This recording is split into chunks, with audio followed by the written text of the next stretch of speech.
Good morning, everyone. Welcome to American Scotsers Morning Coffee or Tea Show. Coffee is here. Back to being the greatest dad. It's Wednesday. That's when I do my thing of bringing greatest dad. Coffee is here. And with us, our very own Egyptian king, Ramy, is with us. Ramy, what's happening, man? What's up, Timucin? How you doing? Just happy to be here on another Wednesday. Yeah, I'm good overall. Obviously, the news from back home Yeah. constantly is like a downer. I was looking at some stuff yesterday, and that's just like horrific, man. There's no other way to put it. I've never seen anything like it. hmm It's rough, but that's why we kind of like have this thing, this community, this sites, and this to kind of get our minds off of that at least a little bit. Because yeah, if you keep looking at that stuff, I was looking at it, and it's kind of like a self torture when you like go into one of those YouTube holes and you keep watching video after video and stuff. But meanwhile, you're actually in a better mood with your boys doing well in Club World Cup, though. So you're probably liking those YouTube holes with Club World Cup, aren't you? yeah. First off, like I said, my thoughts are with Turkey and Syria at this time. It's just a tough situation, and hopefully, they can minimize damage. It's just tough to watch. But yeah, Club World Cup going on right now. My boys El Ali Egyptian club play Real Madrid today at noon my time, which is Mountain time, so 2 o'clock Eastern. Play Real Madrid. That's going to be a historic game for a club of our size. We don't really get to play against these European giants very often. So we beat the Sounders on Saturday, 1-0. That was a good win. Sounders were confident that they were going to beat us.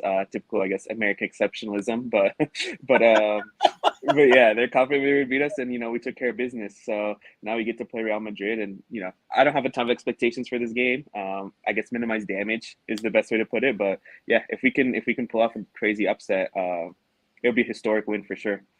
But the Club World Cup, I almost feel like, especially, there's a distinct advantage a team like Al Ahly has. Even maybe I don't know if it's as much against Sounders because I would think they have that same feeling of this is a chance for them to like show the world more, like, I mean, be on a showcase for one. So there's a lot more, I feel like, on those teams, there's a lot more incentive to prove themselves, to show the world that they're just as good, blah, blah, blah. Whereas you look at Real Madrid, who is just like, oh, we have to do this too, I guess, kind of a deal. So I think that's kind of like an advantage where you can kind of catch a team like Real. I'm assuming that's like a hope that Al Ali has, like catch Real Madrid daydreaming for a little bit, maybe get a goal in, and then hold on for dear life. Yeah, that's kind of the expectation.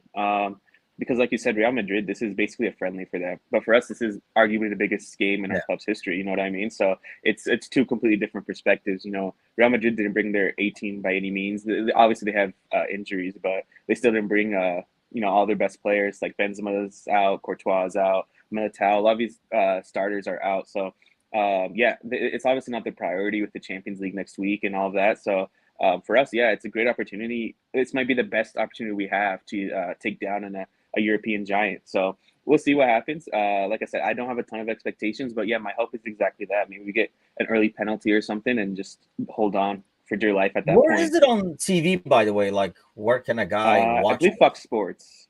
So Fox either Sports FS1 has or them? Okay. FS2. Okay. Yeah.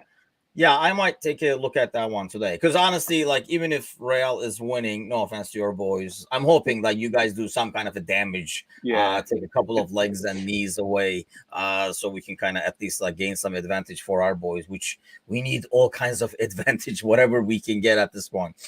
So speaking of opportunity and advantage, let's talk about this out of like the morning headlines here. Lloris, from that injury that he had, is a knee ligament injury and is now out for at least 6 weeks. That's a lot of games this time of year, when Yeah. you're like 6 weeks. In many ways, this could be a blessing in disguise. As I mean, it's so odd. The dude was like a World Cup winner and stuff like that. And some games, like he does show that he's like a world class goalie. But any given time, you're like waiting for that moment. He does something really weird to remind us. There he is, Lloris. So, what do you make of that news? Forster is the backup goalie, and then I always they have like a couple of like young kids. But in terms of experience and being able to play, you got to figure Forster is going to be the guy. Good news, bad news for Tottenham, you think? Bit of both. I think they, like you said, it's like kind of a blessing in disguise. It's never a good thing when, starting level player, especially your goalkeeper, gets injured. But, I think they've needed a bit of a break from each other. I think Lloris hasn't looked his best. We should see some other people. Yeah, yeah. Go see some other people for a little bit and then come back. Yeah, open relationship. Yeah, but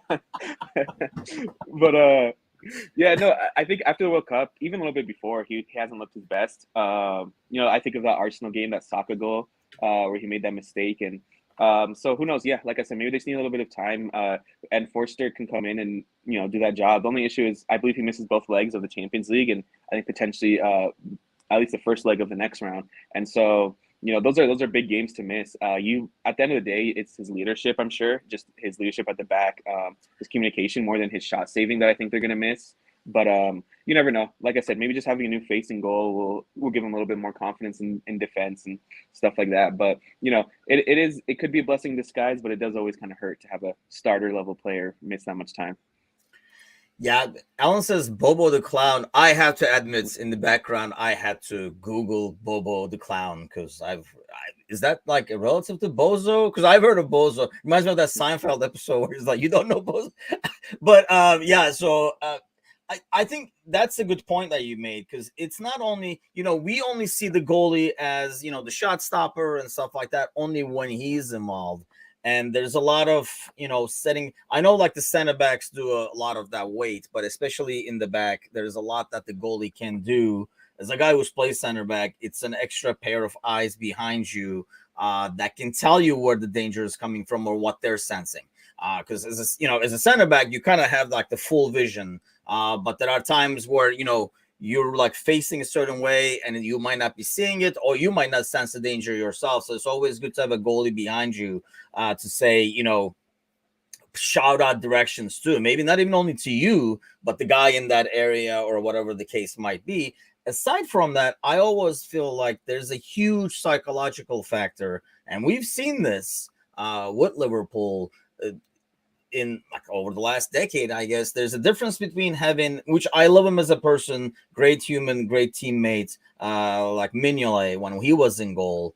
There's a fear of having that guy in goal. I mean, I play with bad goalies, I play with good goalies, so it's almost like if I make a mistake, it's over as a player. Whereas there's always like another layer of security behind you when you have a guy you trust. Do you think this kind of affects how the defense plays in front of him? And this kind of like, I mean, to me, it kind of spreads. It's not just the four guys in front of you that get affected, then the midfield gets affected. So it's kind of like contagious. Do you think it changes how the rest of the team plays? Or are they like, you know what, it was Lloris anyway, we'll be fine? Yeah, no, I think it's definitely a tangible impact. I think back to when before Kelleher really emerged and Adrian was our backup goalie, and I'm fully convinced. I believe it was a 7-2 against Villa. If Allison starts that game instead of Adrian, I don't think we lose 7-2. It was just that first goal. Adrian made a mistake, and I think the defense kind of felt like, oh, we're in trouble here. Like you said, if we make a mistake, it's an automatic goal and all of that. And so yeah, I think just having somebody secure behind you. Like you said it best. You've played center back, so you know best. But yeah, it's just having somebody behind you secure that is gonna, even if I make a mistake, there's still a chance he can bail me out. Versus just being like, oh, if I make a mistake, it's an automatic goal, or even just simple things like distribution. Like, can I pass it back to him without him giving it away? Stuff like that. Just having that extra outlet option. So yeah, just having a bit of security, I think psychologically can affect the whole team. And yeah, it's like goalkeeper's one of those positions where you don't really get a ton of praise when you're doing your job right, but once you do your job wrong, the whole world knows about it. So it's kind of one of those positions where you have to have somebody who's secure there. Yeah, I mean, you can't undervalue that. Familiarity is huge. I mean, the more I think of it now, there are times where the ball is coming into the box and you're like, he's coming out to get this. Like, you already know your goalie that he's gonna be there. Like, he's coming out for this kind of a thing. Even if he doesn't call for it, you can sense that he's coming out as a center back or a defender. And I think that's something that it will kind of like affect it. I think it was like Zahid in the comments saying like Allison is our basically right clones. And I think the thing with when we play, and I've seen like Klopp talk about this as well, when you play the system we play, you will give those opportunities or one-on-one. So the goalie profile you need. I mean, if we had Lloris back there, we were in freaking dead water. You need a goalie who's obviously good with their feet, right? In terms of like build up. But aside from that, they have to be freaking quick off their line and be able to react. And their best quality has to be one on ones and closing down angles and stuff like that. I think, like his that's what Ellison brings. And I think, like I say, like that familiarity and comfort in knowing he's gonna come out, grab this. If it's a long ball, I know he's there is like a huge thing. So we'll see if they miss that. Like I say, I mean, we always say this and joke around, but he has had some actually like real good games during the World Cup as well. And but we don't know how his teammates feel. I would guess, like you're saying, the whole leadership and stuff. There's probably a lot more respect to Lloris than we show in our Discord channel, which, by the way, let me send the link again over here. The invite to our Discord channel where we talk anything LFC, Premier League, you name it, TV, fantasy football, FIFA gaming, any kind of gaming and stuff like that. So, Zaid says actually Van Dijk has lost his fear factor. Forwards see, especially the younger ones, see Van Dijk as a challenge and a trophy when they dribble past him. I think that was always there. They just couldn't dribble past him. Sadly, ever since from the injury, I think that has kind of disappeared. The fear factor is a thing, though. I mean, I do believe in that. Like when you have the ball, you put your head up and you going against Van Dijk. I think a lot of the times, yeah, people pulled up counter back and they didn't want that. So they waited for help and stuff like that, which obviously helps your defense get back. This season, even towards the end of last season, really, it's been more of a just go at him kind of a thing, like challenge him. I think it's a more of like daring to challenge him. So I think that's a good point there. So another headline, and I don't know, man. I'm torn on this. I think we talked about this with like Mateusz last week as well. This whole Wrexham ordeal. There was a lot of talk. Good game yesterday. I mean, even the people in the Discord channel were following it. I don't know. Normally we wouldn't be following Wrexham, right? If it wasn't for the show and stuff. But the thing that got to me yesterday, so I want to get your take on that first. I think it was on I looked at the highlights. I was looking for the highlights online because the guys were talking about it and I didn't watch the game.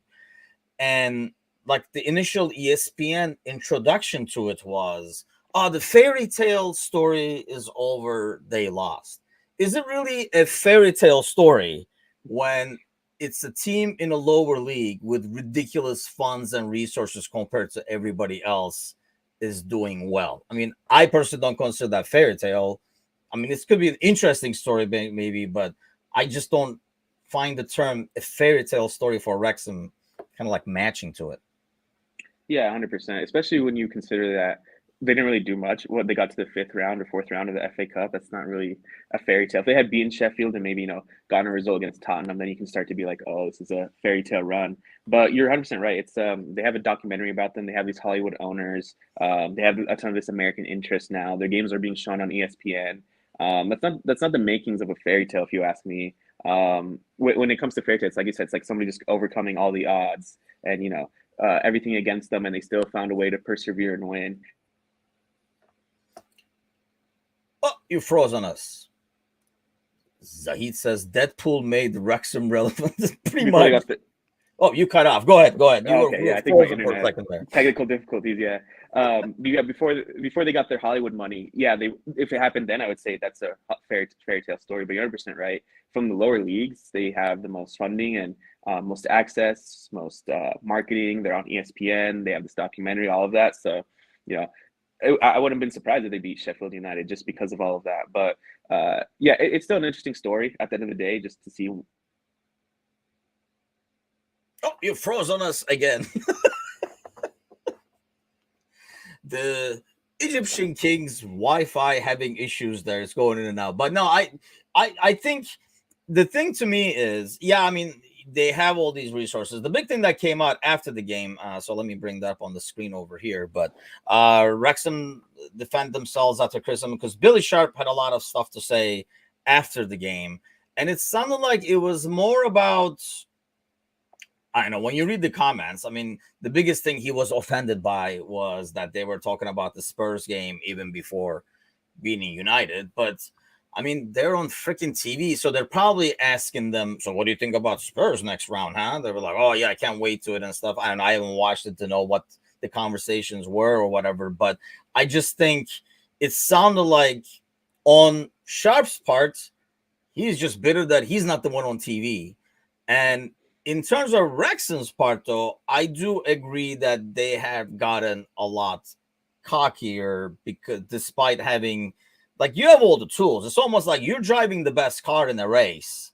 So that's why I don't go with the fairy tale thing. Like, if you had like an average car or a below average car and you're like making a big run, yeah, that's a fairy tale story. But if you have the fastest car in there and you're up top or in front, I mean, there's not much to that, but it does sound like Wrexham does get cocky, but it's made for TV soccer, if you will. Yeah.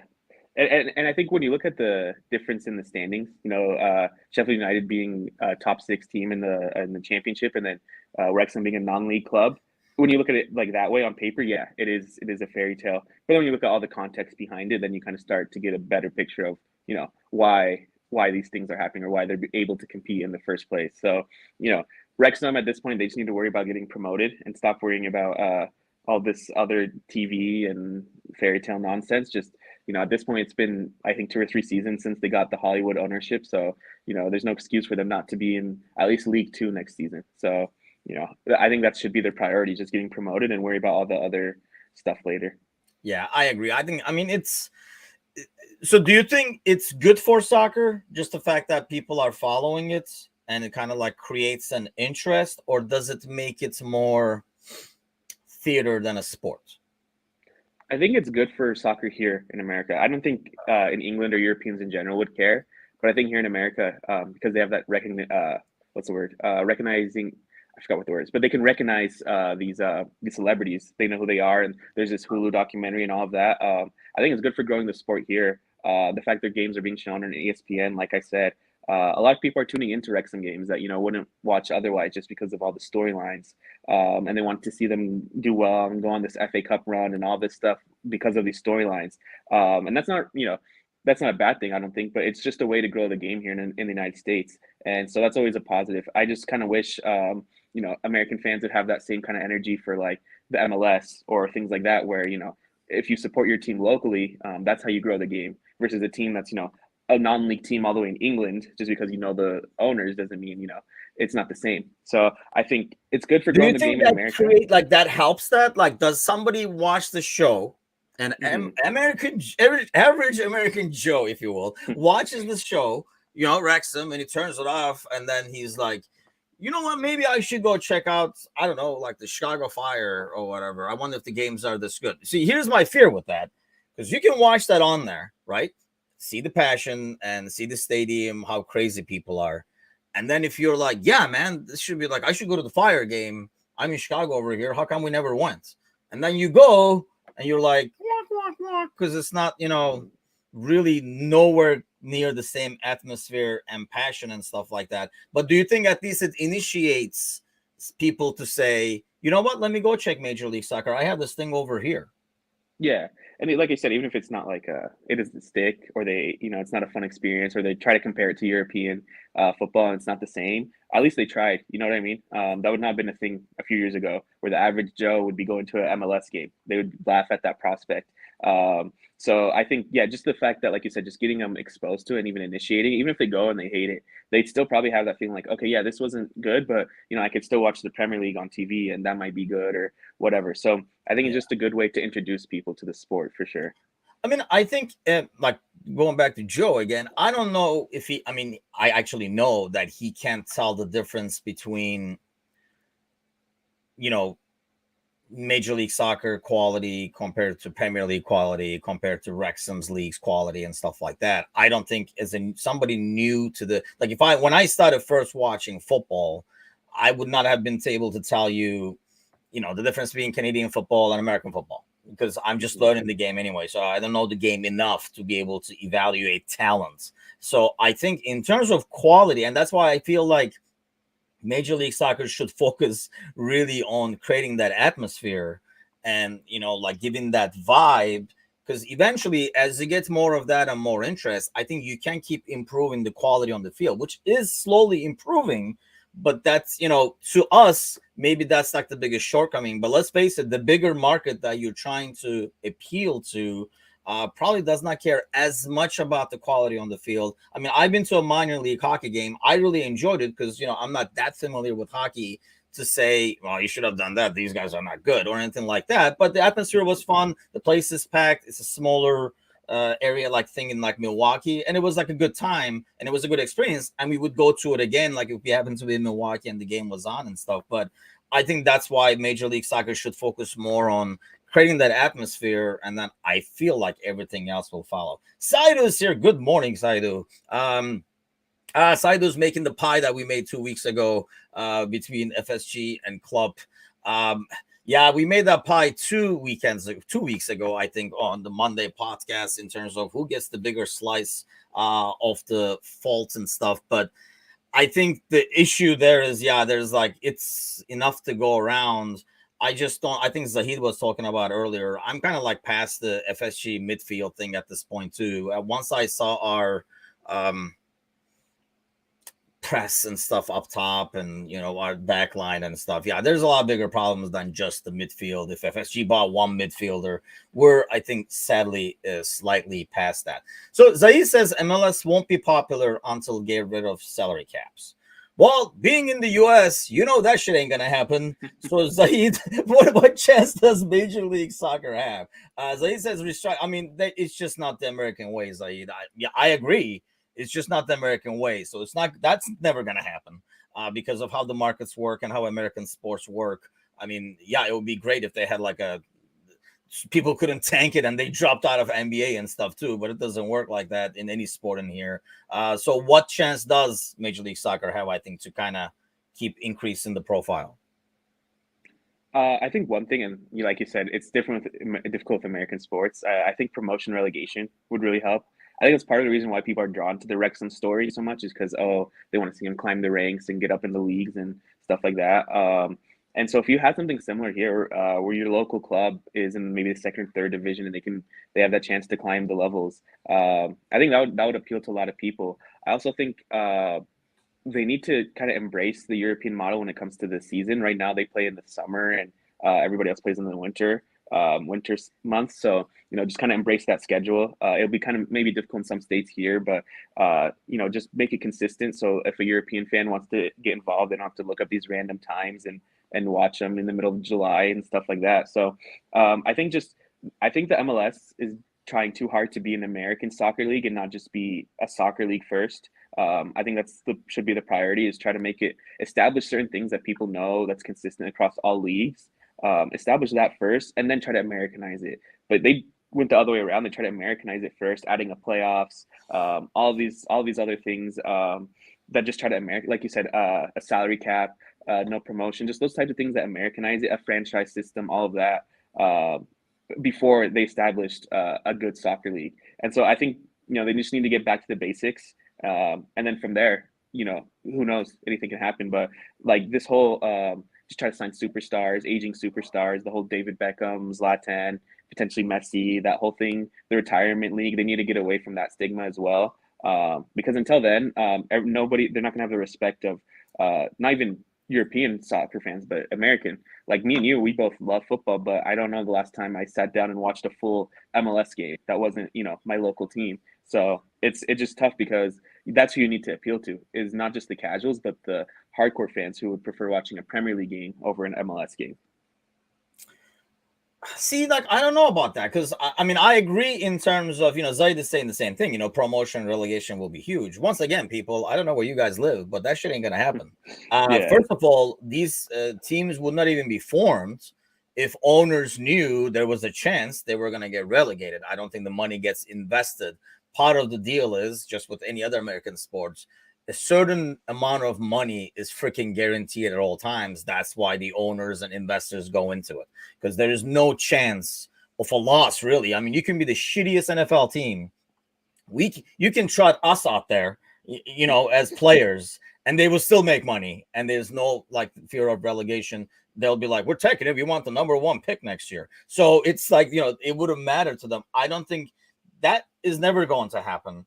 And I think the timing is an interesting one, because I think that kind of goes again with American sports, right? There's a certain calendar over here And that's why people can never really understand how crazy we are back home in terms of like the passion for soccer and stuff, because we don't have, we don't have like a fallback scenario.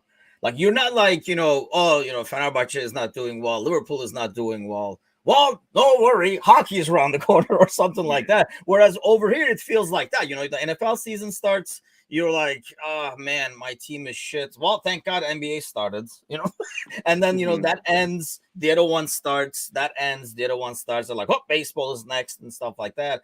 Is that why you think they have it in summer, or are they trying to create, like, I know with WNBA, I've always said, for example, I know it doesn't have a huge following, but I always said I think it's not smart to play it after NBA where you saw the top level and then now you have WNBA. Why don't they do that before? Then I realized they mainly do that so that the players there can play in Europe in off season, which is like, in Turkey, Greece, and Spain and stuff. That's the regular season, so they actually get to play year round. They go play, get their money in Turkey, and then they come over here and then play for the WNBA team and stuff. So I understand that, but that's not the case with Major League Soccer. I mean, these guys don't play for two teams at the same time. Why do you think they do it in summer? Is it just a matter of American sports calendar ordeal?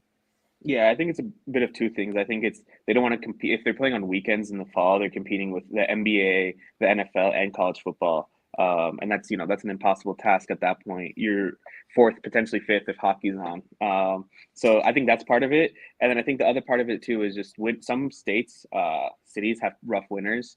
You mentioned Chicago, for example. I'm in Salt Lake City. Those are two cities where the Yeah, that's winters, true. it gets rough, and so it'd be kind of tough. Like in England, yeah, it does snow, but it doesn't snow like how it does here. And so I think that's kind of part of it too. Is just in the summer, yeah, it'll be like 90 to 100 degrees, but at least you can play. Versus sometimes when it gets 2 feet of snow, that's impossible to play in. And so I think that's kind of like what they look at is just the weather situation and all the travel. You have to travel cross country. Doing that in the winter is much harder than doing that in the summer. So Yeah, I, that's a I good get point. why, yeah, I get why they do it. It just kind of, I think that's in a sense kind of holding them back as well.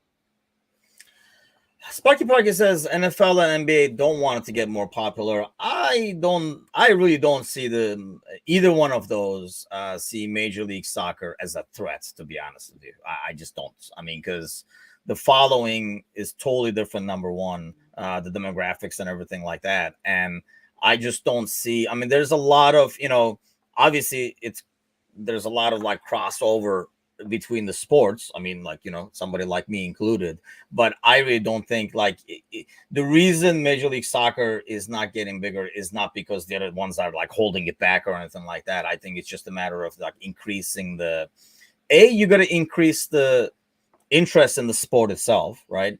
And then you got to improve the quality of the product, because even people like us who are interested in the sport, not as interested in the product. And Jamie says it's either adopt the European model or go old school with penalties from halfway, go full on soccer ball commercials mid game.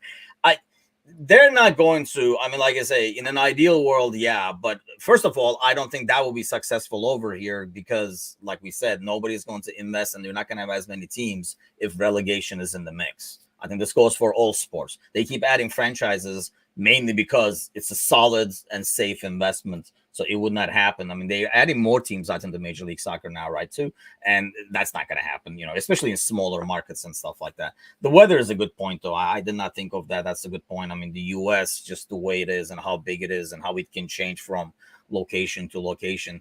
I I mean, so the European model, I don't think will ever be followed. They're trying to find the happy medium between um, like the sports with the American sports system kind of a thing going. So the salary cap is going to be there. There's not going to be any relegation and stuff like that. So I mean, obviously the quality is slightly improving as we go because they are sending more and more players to the Premier League. So you said not bringing in names is the way to go, and you don't want big names. You don't think that increases like interest overall?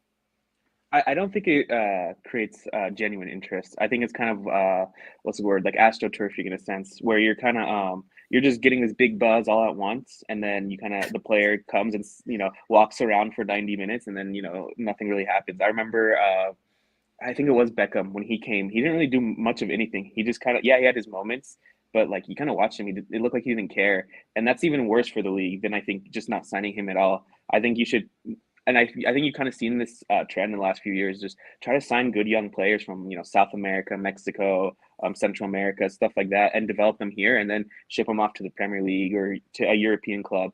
I think that's the MLS's best chance at making in the future. It's just being kind of like a feeder league to Europe, because Yeah. if you become this have the stigma of a retirement league, it's very hard to shake. You still see it today. It's kind of hard to shake. So I think that's the best bet. Is just try to develop youth as much as they can, and then get that perception that yeah, the MLS is good at developing players and sending them over to Europe. I think that's a much better perception than a retirement league. Yeah, Zaid agrees. He says MLS should be a feeder league. I agree. I think, but at the same time, kind of like how we talked about Wrexham, I think those people who come in, I mean, yeah, watching Gerard over here was just like painful. I'm still Yeah, trying to erase those memories from like the hard drive, but it just does not delete. But yeah, I mean, those guys come in. Look, you were at the peak. It's like, playing in a competitive league, then going out like, on a Sunday league playing with the guys. Yeah, occasionally you're gonna do some stuff. Everybody was like, "Holy cow, were you good or something?" And at one point. But yeah, you're not gonna have the drive, I think, in the competitive edge to kind of like keep doing more. But doesn't it, like, as we talk about Wrexham, isn't it all about you bring a guy like, okay, let's say Messi, for example. If Messi comes over, whatever the hell he goes, aren't people going to be like, same thing as Wrexham when they turn on the TV and Major League Soccer is on?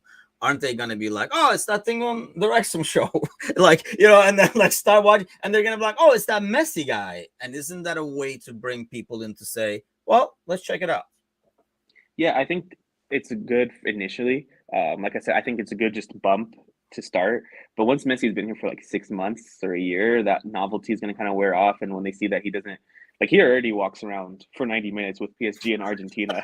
When people see that him doing that even more with Inter Miami or whatever, I don't think it's going to appeal to a lot of people. So I think he'll give that initial bump for sure. But then the retention is the key thing. And I don't think him or Ronaldo or whoever would retain fans. It'd just be like an initial bump, and whoever was going to watch is going to watch anyways, and whoever wasn't is probably not going to watch anyways. So that's kind of the way I see it. Because yeah, I mean, nobody's gonna be saying it's that young kid from Colombia. Let's watch it. So Yeah, they're gonna. It basically brings a different audience. I feel the same thing about Wrexham. Like the specific audience it brings is different. So I don't know if you keep bringing those bumps. But you're right. It's not like a sustainable ordeal. The catch is like once people say let's check it out, there has to be something to keep him there to bring him back and stuff like that. And I really don't know what it is. I mean, I end up watching it sometimes because I'm a junkie for the sports. And, if it's on, if soccer is on, it's almost like default. If I turn the TV on for something, even if it's background noise, the first thing I go to sports. And then, obviously soccer or whatever would show up if it's available. So I think that's like kind of like the only way to kind of like get things going over here. So before we let you go, as your camera went out on us already, I think. Give us, so the game starts later on today. Give us a prediction for your game later on today. Give me a score prediction. And then what is it again? 2 o'clock, you said? 2 o'clock Eastern. Yeah, 2 Eastern. Okay, so I'd like to. I'll be tuning in just for the fact that 2 o'clock over here. Yeah, it is 1 o'clock. So definitely, I'll rather watch that, I think, than the United Leeds game. So yeah. give us a score prediction. What are your boys going to do? How many What I goals? How hope. many injuries are we looking for? Yeah. That's another conversation. I mean, I hope, like I said earlier, 1-0 penalty early on. Just hold on for dear life. But what I think is going to happen is 2-0 Real Madrid. I think they're going to score 1 or 2 goals and just kind of sit back and see the game out. And but hopefully, we shatter some kneecaps and give out some concussions in the meantime. Help Liverpool out.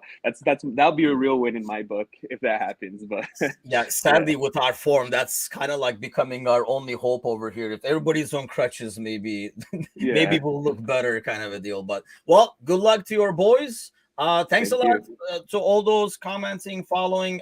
Make sure I'm actually adding the link right now, but head over to the YouTube channel and subscribe there. Otherwise, on our Facebook page as well, because all our videos and content is available there live on either one of those. But definitely, YouTube makes life, I think, a lot easier to afterwards go back and watch if you missed it and stuff like that. Ramy, thanks as always, man. Good luck to your boys.